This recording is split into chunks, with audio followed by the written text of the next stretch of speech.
Hello everyone, and welcome to your video on antilogs. An antilog is the opposite of a log, and you will soon see how we use it. So first let's just review, just to make sure that all the fuzzies are out of our head. If we have this problem and we're going to solve for x, our first step is to take the log of both sides. So that's going to be the log of 4 raised to the x equals the log of 32. And then we will apply the birdie rule. So we will get x log 4 equals log 32. And then we want to get x by itself. So we will divide both sides of our equation by log 4. And so we wind up with x equals log 32 divided by log 4.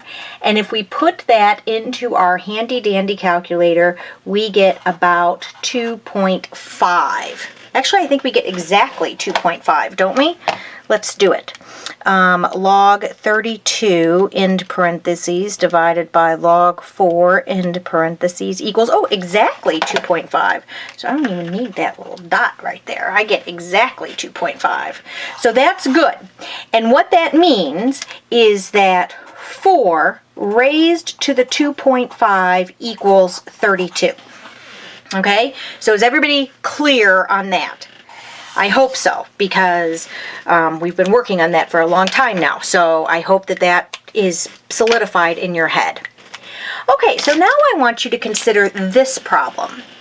What if my problem were, instead of this, my problem were r raised to the 2.5 equals 32? So in this case, we are looking for r. We know what our exponent is. We don't know what r is. How are we going to solve that? Well, I tell you what, let's start out by doing the same basic things. So we're going to take the log of both sides. So I get the log of r to the 2.5, and that is equal to the log of 32. And then I birdie rule it, so I have 2.5 times log r equals log 32. So far, so good, right? And now I'm trying to get r by itself, so I'm going to divide both sides of my equation by 2.5 this time. So I wind up with log r equals the log of 32 divided by 2.5.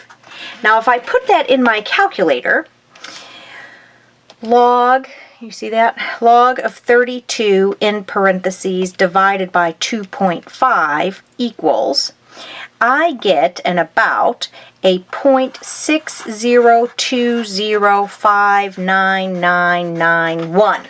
And even that is just an approximation, as you know. Okay, so that's what I get. So now I have log r equals 0.602059991. How do I get rid of the log? It's not like I can just divide by log, right? So how do I do that? Well, what you do is you take the anti-log.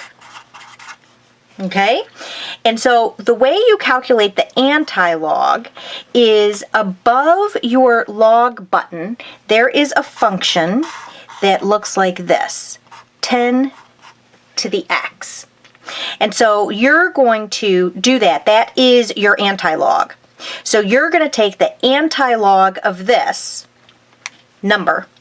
So it will give you just r equals. So let's do, I already have this number in my calculator, and I'm going to clear it out. Okay, second log. So I get this little 10 caret sign, and then I put in this number, 0.602059991 in parentheses equals, and my answer is 3.99999, a lot of nines, okay? So that is what my answer is, which is, of course, rounding to 4. which is good because that is what I think should be the number here, right? Because I said 4 to the x is 32, x is 2.5. So now if I solve for r, I should get 4, right? Because that is the equation that is true. All right, so that's what an antilog is. All right. Let's do one more example just so that I know you are feeling good about things. So let's say that this is your equation. You have m to the third equals 43. How do we go about solving that? Well, the first thing that we're going to do is we're going to take the log of both sides. So this is going to be the log of m to the third equals the log of 43. Okay, so far, not hard. All right, now we're going to birdie rule this 3, so it moves over in front of the log. So now I have 3 times log of m equals the log of 43. All right, now I'm trying to get m by itself, so I need to get rid of this 3 that's hanging on. So I will divide both sides by 3. So now I have log m equals the log of 43 over 3.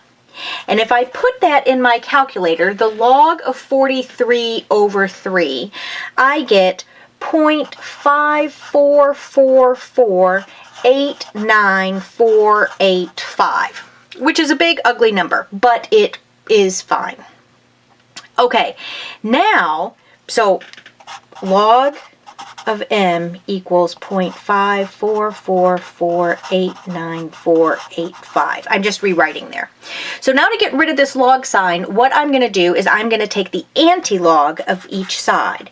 So m is going to equal my antilog button times this crazy number, 544489485, and that equals about 3.5033. That means that if I put 3.5033 in for m, and I raise that to the third, I should get 43. Do I? Let's see. 3.5033 raised to the third equals, I get 42.996. 42.996. So that works out, oh, can't see that at all. There we go. So that works out just fine. So that is how you take the antilog of something, and that is why you would do it as well.